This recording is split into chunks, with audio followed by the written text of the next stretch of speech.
Hello friends, welcome to my YouTube channel. दोस्तों, एक बार फिर स्वागत है हमारे इस नए वीडियो में।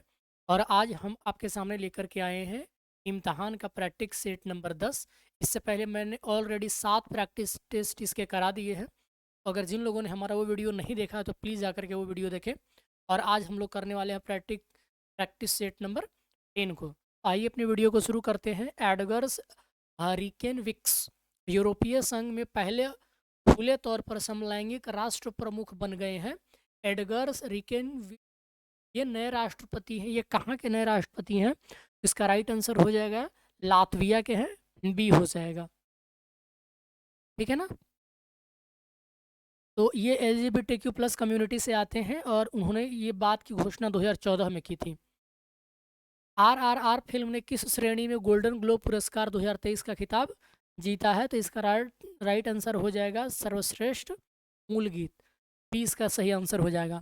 8वां रायसीना डायलॉग 2023 के उद्घाटन सत्र के मुख्य अतिथि कौन थे? तो इसका राइट आंसर हो जाएगा इटली के प्रधानमंत्री जॉर्जिया मेलोनी थी। सही आंसर आपका ऑप्शन ए हो जाएगा।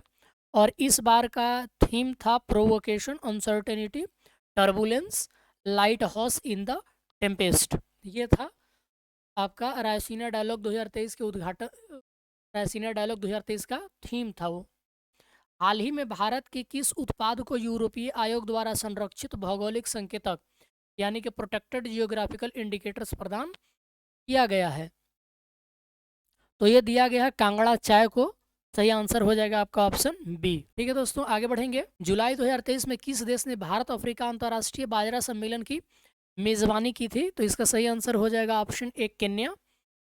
T20 अंतर्राष्ट्रीय मैचों में 100 विकेट लेने वाली पहली भारतीय महिला क्रिकेटर कौन बन गई हैं? तो ये दीप्ति शर्मा बन गई हैं 100 विकेट लेने वाली। कुल मिलाकर के 25 वर्षीय महिला ऐसा करने वाली 9वीं गेंदबाज बनी है ये। तो इसका राइट आंसर हो जाएगा दीप्ति शर्मा। भारत की अध्यक्षता में कौन सा G20 शिखर सम्मेलन आयोजित किया गया था? तो भारत की अध्यक्षता में ये किया गया था 18वां G20 सम्मेलन, जो कि 9 से 10 दिसंबर 2023 के दौरान, सितंबर नॉट दिसंबर, अगर 9 से 10 सितंबर 2023 के दौरान नई दिल्ली के नई दिल्ली में भारत के मंडपम जो है वहाँ पर बनाया गया था, भारत मंडपम। वहाँ पर सफलतापूर्वक इसका आयोजन किया गया था। और 1 दिसंबर 2022 को इंडोनेशिया से G20 समूह की अध्यक्षता ग्रहण कर ली थी। ठीक है, तो इसका राइट आंसर क्या हो जाएगा? ये है आपका 18वां G20 शिखर सम्मेलन। सितंबर में 2023 में WHO ने गुजरात घोषणा पत्र जारी किया था। किस चीज़ के लिए ये घोषणा पत्र जारी किया गया था? तो ये जारी किया गया था दोस्तों पारंपरिक चिकित्सा वैश्विक शिखर सम्मेलन, मतलब पारंपरिक चिकित्सा के लिए। राइट आंसर आपका शी हो जाएगा। नेक्स्ट क्वेश्चन की तरफ बढ़ेंगे। तो भारत ने किस वर्ष तक पेट्रोल में 20% एथेनॉल सम्मिश्रण करने का लक्ष्य रखा है? तो ये लक्ष्य रखा है 2025 तक। सही आंसर हो जाएगा आपका ऑप्शन बी। 20% एथेनॉल सम्मिश्रण करना इनका लक्ष्य है। HPCL और अन्य तेल विपणन कंपनियां 2G 3G इथेनॉल संयंत्र स्थापित कर रही हैं जो इस प्रगति को सुगम बनाएंगी। तटीय विनियमन क्षेत्र यानी कि कोस्टल रेगुलेशन जोन मंजूरी की वैधता बढ़ा दी गई है। ये कब से कब तक बढ़ा दी गई है? तो ये 7 साल से इसकी वैधता बढ़ा करके 10 साल तक कर दी गई है। सही आंसर बी हो जाएगा।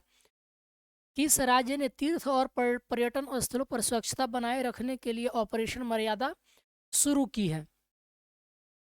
तो ये उत्तराखंड सरकार ने तीर्थ एवं पर्यटन स्थलों में स्वच्छता बनाए रखने के लिए ऑपरेशन मर्यादा शुरू किया है। तो सही आंसर क्या हो जाएगा? Option C.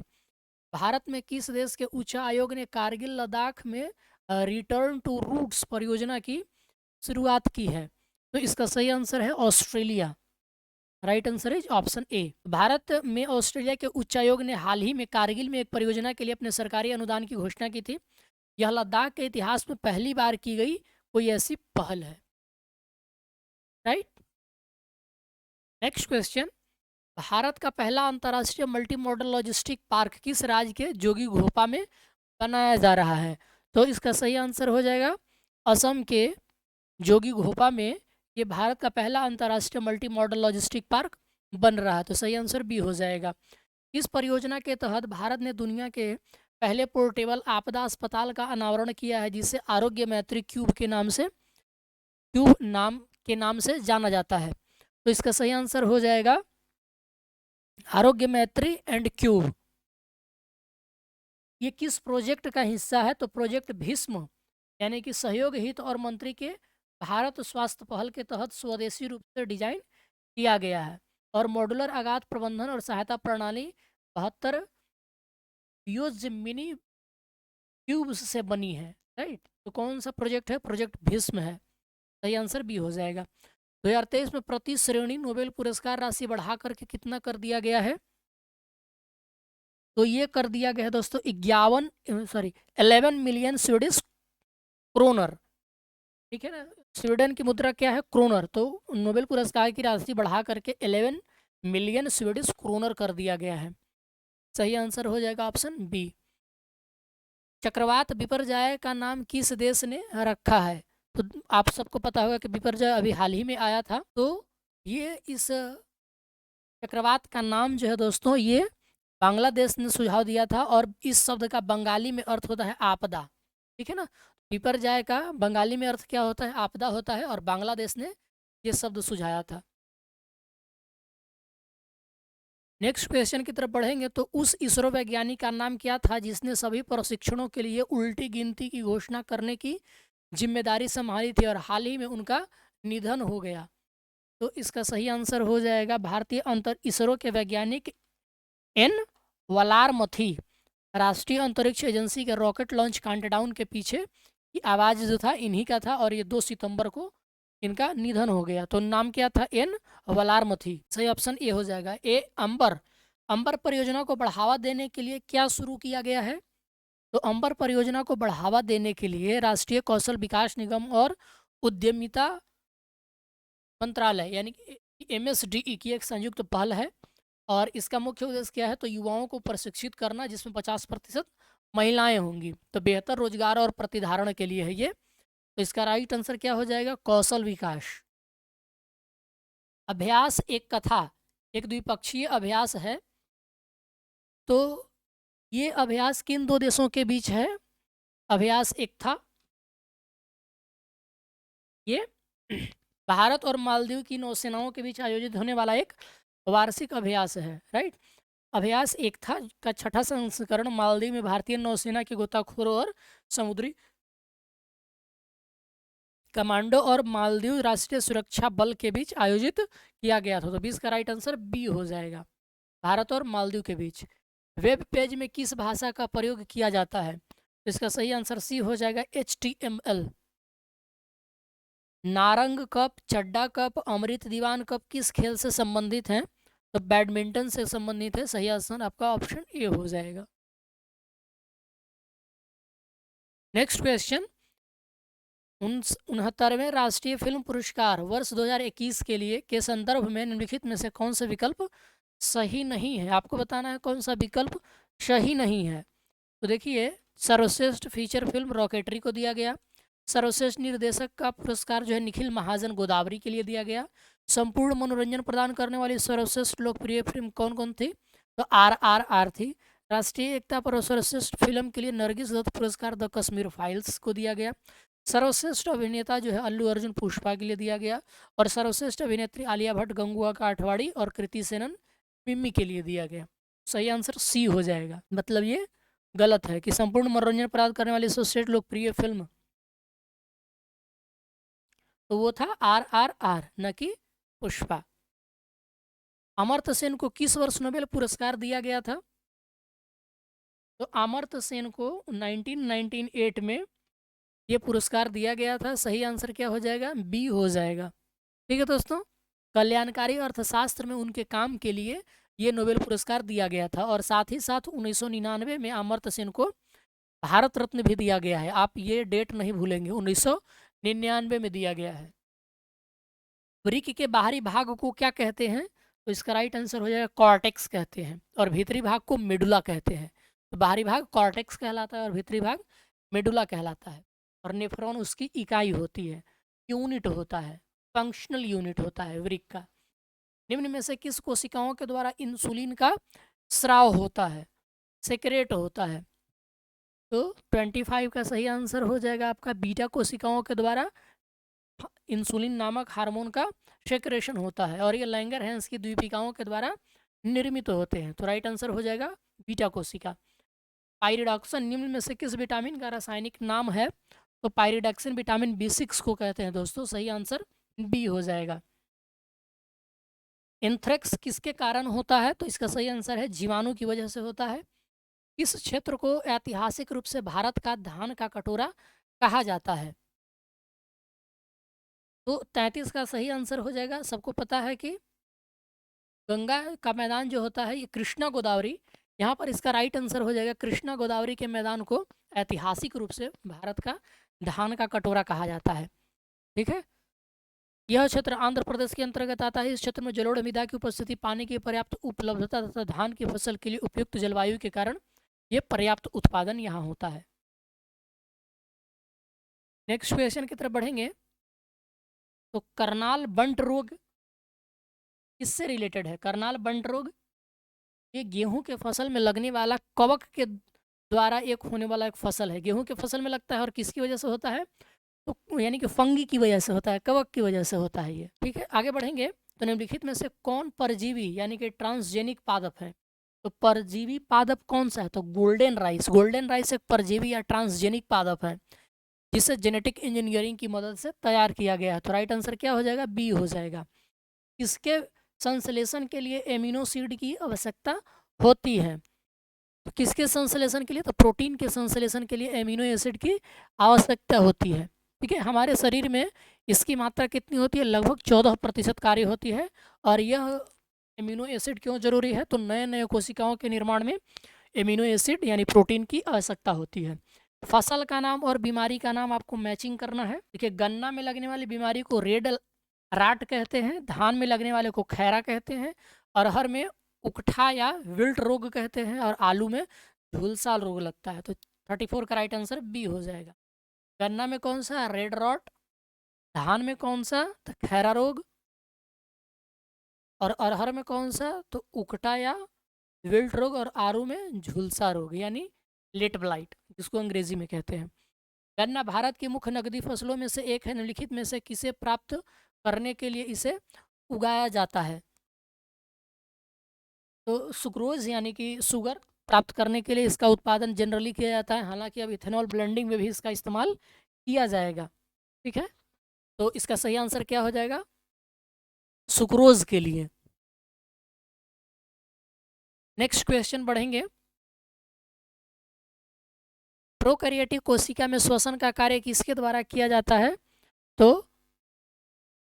प्रोकैरियोटिक कोशिकाओं में श्वसन का कार्य जो है दोस्तों ये मीसोसोम करता है।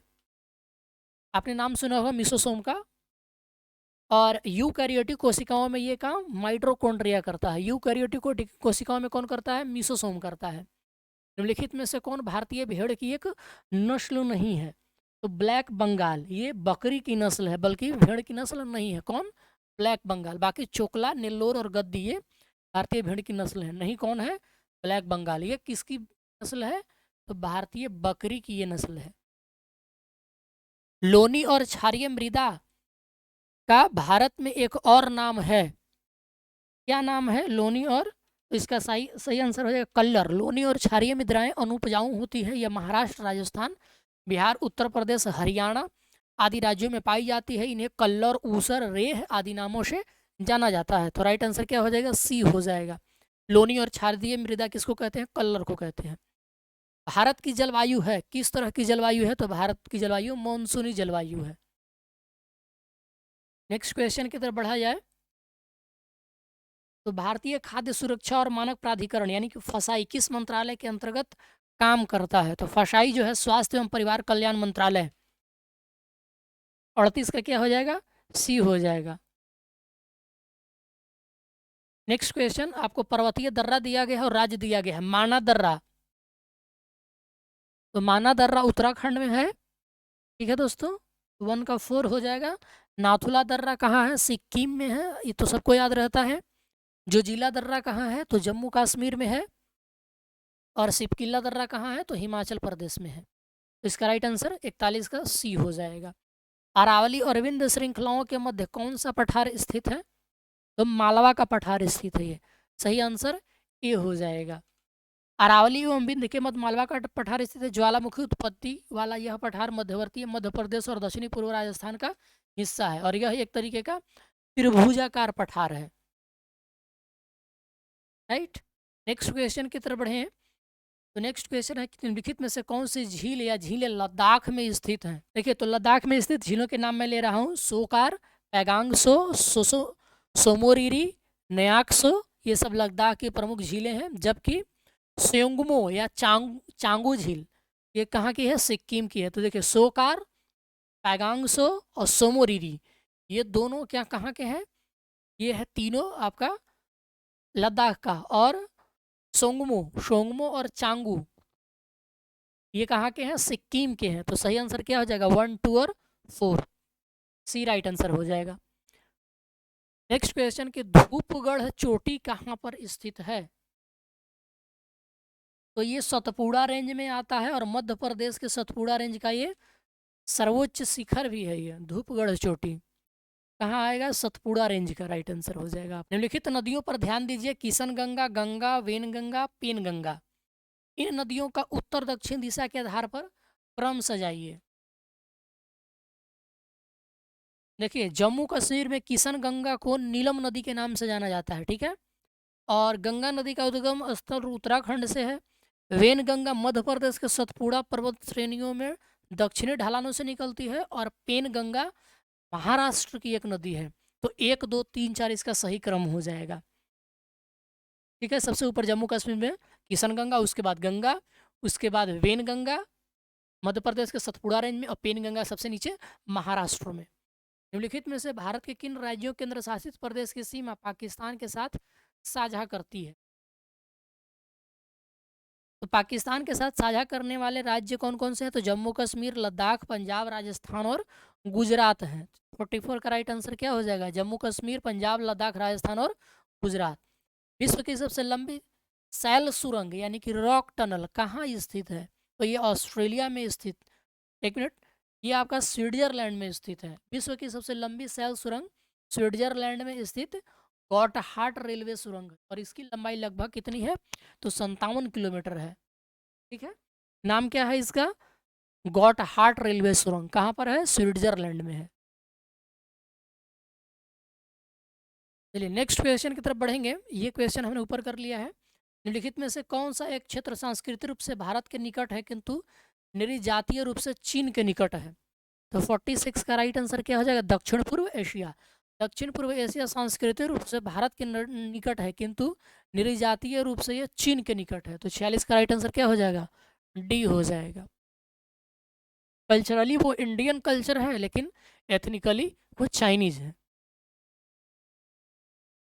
चलिए नेक्स्ट क्वेश्चन की तरफ बढ़ेंगे। तो बाकू किस लिए प्रसिद्ध है?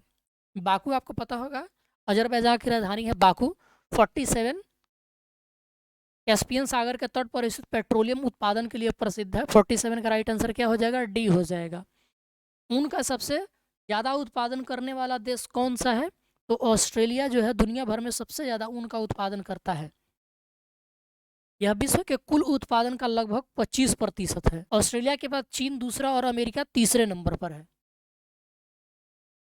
ट्रिप्स समझौता किससे संबंधित है? यह तो बौद्धिक संपदा संरक्षण से रिलेटेड है, यानी कि इंटेलेक्चुअल प्रॉपर्टी राइट से रिलेटेड है। ये हरा सूचकांक विकसित किया गया है, यह किसके द्वारा विकसित किया गया है?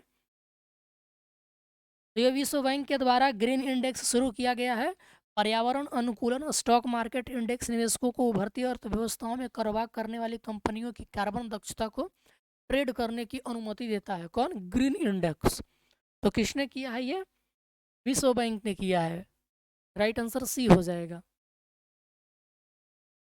नेक्स्ट क्वेश्चन की तरफ बढ़ेंगे। तो स्थानीय वायु है और संबंधित देश हैं, ठीक है। देखिए सिरोक्को,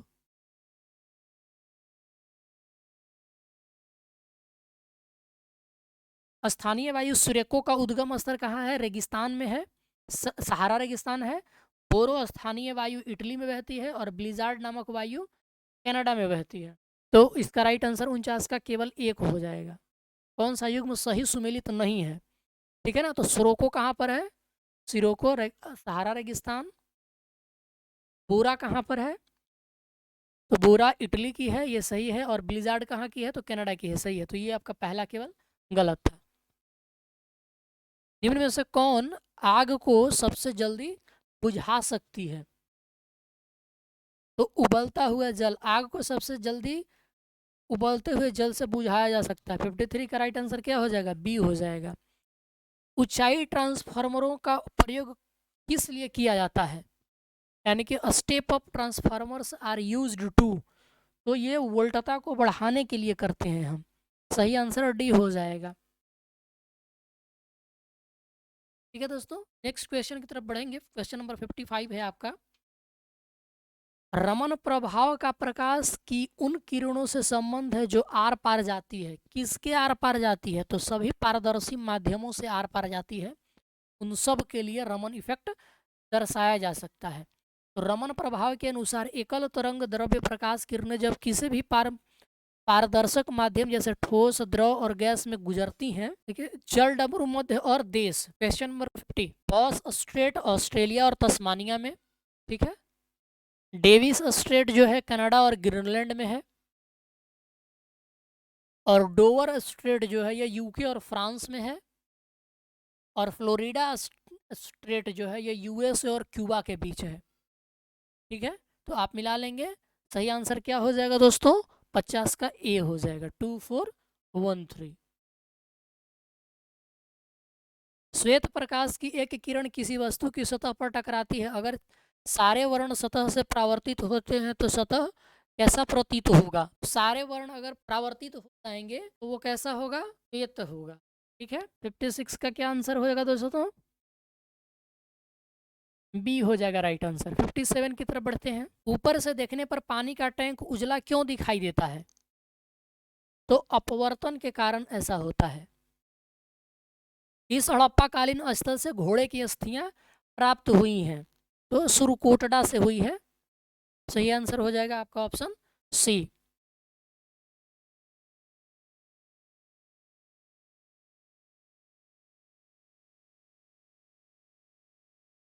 नेक्स्ट क्वेश्चन की तरफ बढ़ेंगे। अशोक ने आजीविकों के रहने के लिए किस गुफा का निर्माण कराया था। देखिए, लोमास ऋषि केव और सुदामा केव ये दोनों सही हैं। तो 64 का राइट आंसर क्या हो जाएगा, और देख लीजिए और कौन कौन से हैं। लोमास ऋषि केव, सुदामा केव, कर्ण चौपार केव और विश्व झोपड़ी। तो 64 का राइट आंसर सी हो जाएगा, ठीक है। तो इन सब को बनवाया था अशोक ने आजीविकाओं को रहने के लिए। तो सभी आंसर सही हैं।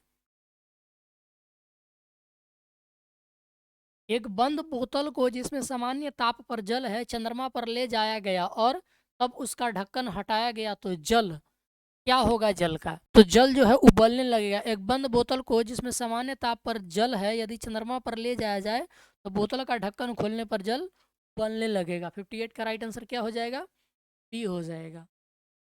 निम्नलिखित में से कौन सबसे अधिक क्रियाशील धातु है, तो पोटेशियम सबसे अधिक क्रियाशील धातु है। उसके बाद सोडियम का नंबर आता है, फिर कैल्शियम और फिर आयरन। लौंग के तेल का निम्नलिखित में से कौन सा एक प्रमुख घटक है, तो ये क्या हो जाएगा, यूजेनॉल होगा। लौंग के तेल में एक विशेष ऑयल होता है, लौंग जो है पौधे से प्राप्त होता है। इस ऑयल का प्रमुख घटक यूजिनॉल होता है। C10H12O2 होता है इसका फार्मूला। 60 का इसका राइट आंसर बी हो जाएगा। निम्न में से कौन अपने आप को खलीफा घोषित किया था, खलीफा घोषित करने वाला सुल्तान जो था दोस्तों,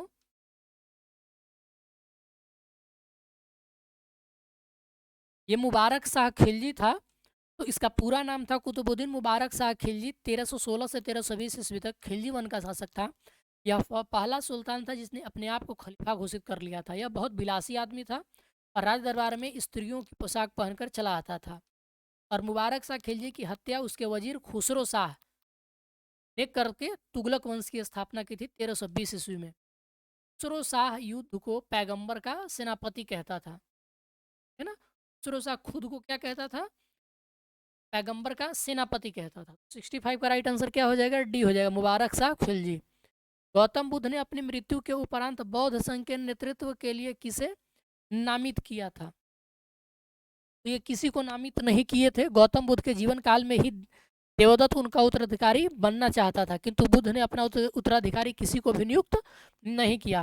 गौतम बुद्ध ने भिक्षुणी संघ की स्थापना आम्रपाली में किया, यानी वैशाली में किया। भावी बोधिसत्व मैत्रेय को माना जाता है। बौद्ध धर्म को अंतिम राजकीय संरक्षण बंगाल के पाल वंश ने दिया था। तो 66 का राइट आंसर क्या हो जाएगा? डी हो जाएगा, किसी को नहीं उत्तराधिकारी घोषित किए थे बुद्ध ने। नेक्स्ट क्वेश्चन ये है कि निम्नलिखित में से अभिक्रिया में रिक्त स्थान को भरे। अम्ल और क्षार मिलकर के क्या बनाता है? तो नमक और पानी बनाते हैं। 61 का क्या हो जाएगा राइट आंसर? डी हो जाएगा। समस्थानिकों में समान क्या होता है? समान रासायनिक गुण होते हैं। समस्थानिकों में परमाणु क्रमांक समान होता है, समस्थानिकों का रासायनिक गुण भी समान होगा। राइट आंसर क्या हो जाएगा? बी हो जाएगा। मिलान करना है आपको, ठीक है दोस्तों। ये क्वेश्चन नंबर 67 है, मैचिंग करना है आपको इसका। तो देखिए, महावीर स्वामी ने अपना उपदेश प्राकृत भाषा में दिया। महावीर स्वामी को केवल यानी कि मोक्ष की प्राप्ति के बाद ही केवलीन यानी पूर्ण ज्ञान की प्राप्ति हुई थी। जिन विजेता, निग्रंथ, बंधन रहित, हर योग जैसी उपाधियां मिली थी। जैन साहित्य अर्धमगधी भाषा में लिखा गया है। जैन धर्म के अनुसार संसार नित्य और शाश्वत है। जैन दर्शन के अनुसार सृष्टि का निर्माण जो है सार्वभौमिक विधान से जुड़ा हुआ है। तो 67 का राइट आंसर बी हो जाएगा। देखो तो केवलीन क्या था, एक बार मिला लो फिर से। केवलीन पूर्ण ज्ञान को कहते हैं। जीन मतलब क्या होता है? तो जीन का मतलब होता है विजेता, मतलब इंद्रियों को जीतने वाला। महावीर का क्या मतलब होता है? निग्रंथ का मतलब होता है बंधन रहित, और महावीर का मतलब हो गया अपरिमित पराक्रमी। चलिए, मैचिंग क्वेश्चन है। अधिकारी दिए गए हैं और आपको बताना है कि कौन सा अधिकारी किससे रिलेटेड है। तो इसका राइट आंसर मैं बता देता हूँ। इसका ऑप्शन है 1 2 3 4, जैसे है वैसे सही है ये। अब सूची 1 सूची 2 को मिलाना है। अगस्त प्रस्ताव, तो इसका राइट आंसर भी 1 2 3 4 है। सही आंसर ऑप्शन है अगस्त प्रस्ताव, मॉन्टेग्यू। देखिए, भारत सचिव मॉन्टेग्यू के द्वारा 20 अगस्त 1917 को ब्रिटेन की कॉमन सभा में एक प्रस्ताव पढ़ा गया, जिसे भारतीयों को प्रशासन में प्रतिनिधित्व दिए जाने की बात कही गई थी, जिसको मॉन्टेग्यू घोषणा भी कहा जाता है। अगस्त घोषणा, मॉन्टेग्यू घोषणा 1917, और अगस्त प्रस्ताव जो था वो 8 अगस्त 1940 को आया था। ठीक है ना। लॉर्ड लिंथगो। अगस्त संकल्प जो है मोहम्मद अली जिन्ना का था, और प्रत्यक्ष कार्रवाई महात्मा गांधी से रिलेटेड है। नेक्स्ट क्वेश्चन की तरफ बढ़ेंगे तो निम्न में से सही को चुनिए। Question number 73। तो 1 2 3 4 यहाँ सब सही है, यानी कि मीर ए अतीस तोपखाने का निरीक्षक हुआ करता था। ठीक है। और मीर ए अतीस हो गया। मुस्तौफी महालेखाकार होते थे। दरोगा या डाक निरीक्षक होते थे। दीवान या वजीर राजस्व एवं वित्त विभाग होता था। और ये सब के सब सही है। राइट आंसर डी हो जाएगा। ब्लैक होल की घटना कब हुई थी? तो 20 जून 1756 ईस्वी को हुआ था। सही आंसर क्या हो जाएगा? बी हो जाएगा। ठीक है ना। बंगाल के नवाब सिराजुद्दौला ने फोर्ट विलियम पर आक्रमण कर अंग्रेजों को भगाने पर विवश कर दिया था। इस आक्रमण के समय 20 जून 1756 को ब्लैक होल की घटना होती है, जिसके अनुसार सिराजुद्दौला ने एक छोटी सी कोठरी में 146 अंग्रेजों को बंद कर दिया और इसे कुछ दिन खोला गया, जिसमें 21 लोग ही जिंदा बचे। इस घटना को हॉलवेल ने प्रस्तुत किया था। नेक्स्ट क्वेश्चन की तरफ बढ़ेंगे तो गोलकुंडा के शासक ने कब अंग्रेजों को सुनहरा फरमान जारी किया था? तो राइट आंसर बी हो जाएगा 1632 ईस्वी में। इस क्षेत्र में राहुल सांकृत्यायन 1920 के असहयोग आंदोलन में सक्रिय थे। तो ये इनमें से कोई नहीं हो जाएगा। राहुल सांकृत्यायन का असली नाम केदारनाथ पांडे था। वह हिंदी साहित्य जगत के प्रसिद्ध विद्वान थे। प्रमुख साहित्यकार होने के साथ साथ वह एक स्वतंत्रता सेनानी भी थे, और 1920 के असहयोग आंदोलन के दौरान बिहार के छपरा में इस आंदोलन का नेतृत्व किए थे। तो इसके लिए जेल भी गए थे। राहुल सांकृत्यायन ने हिंदी यात्रा साहित्य के पितामह उनको माना जाता है। तो 71 का राइट आंसर डी हो जाएगा। बिहार के छपरा से रिलेटेड थे। 18वीं सदी में भारत में लड़े गए युद्धों का निम्नलिखित में से कालक्रम के अनुसार सजाना है। तो देखिए सबसे पहले अंबर का युद्ध हुआ, उसके बाद प्लासी का युद्ध हुआ, उसके बाद वांडीवास का युद्ध हुआ, उसके बाद बक्सर का युद्ध हुआ। 74 का राइट आंसर बी हो जाएगा। ठीक है, तो अंबर का युद्ध हुआ था 1749 इसमें, प्लासी का युद्ध हुआ था 23 जून 1757 को, वांडीवास का युद्ध हुआ था 22 जनवरी 1760 को, और बक्सर का युद्ध हुआ था अक्टूबर 1764 को। राइट, नेक्स्ट क्वेश्चन की तरफ बढ़ते हैं। अगला सवाल है कि निम्न में से कौन कांग्रेस के विरोधी थे? तो देखो, सर सैयद अहमद खां, राजा शिव प्रसाद, हैदराबाद के नवाब दिनसा मानक जी पेटीट ने कांग्रेस का विरोध किया था। ठीक है ना, 75 का राइट आंसर क्या हो जाएगा? डी हो जाएगा, ये तीनों सही है। तो सैयद अहमद खां, बनारस के राजा शिव प्रसाद ने 1888 में यूनाइटेड इंडियन पैट्रियटिक एसोसिएशन की स्थापना करके कांग्रेस का विरोध किया था। देवबंद स्कूल की स्थापना मोहम्मद कासिम नौनतवी एवं रशीद अहमद गंगोही ने 1866-67 में की थी, और 1888 में देवबंद संस्था ने यूनाइटेड इंडियन पैट्रियोटिक एसोसिएशन के विरुद्ध फतवा जारी किया तथा कांग्रेस का साथ दिया था देवबंद ने। नेक्स्ट क्वेश्चन की तरफ पढ़ेंगे। तो शिवाजी महोत्सव की शुरुआत बाल गंगाधर तिलक ने कब किया था? तो सर राइट आंसर सी हो जाएगा, 1895 में। भारतीय राष्ट्रीय कांग्रेस के पहले निर्वाचित अध्यक्ष कौन थे? तो इसका राइट आंसर डी हो जाएगा, इनमें से कोई नहीं। देखिए 1939 में कांग्रेस के त्रिपुरी अधिवेशन में सुभाष चंद्र बोस दूसरे कार्यकाल के लिए कांग्रेस के अध्यक्ष के रूप में चुनाव में खड़े हुए थे। गांधी जी सुभाष चंद्र बोस को अध्यक्ष बनाने के पक्ष में नहीं थे। ठीक है, लेकिन चुनाव में बोस बहुमत से जीते और कांग्रेस के पहले निर्वाचित अध्यक्ष बने थे। ठीक है ना, सुभाष चंद्र बोस थे पहले निर्वाचित अध्यक्ष। गांधी जी के कारण सुभाष चंद्र बोस को इस्तीफा देना पड़ा, क्योंकि गांधी जी पट्टाभी सीतारामैया का समर्थन कर रहे थे। पट्टाभी सीतारामैया हार गए थे।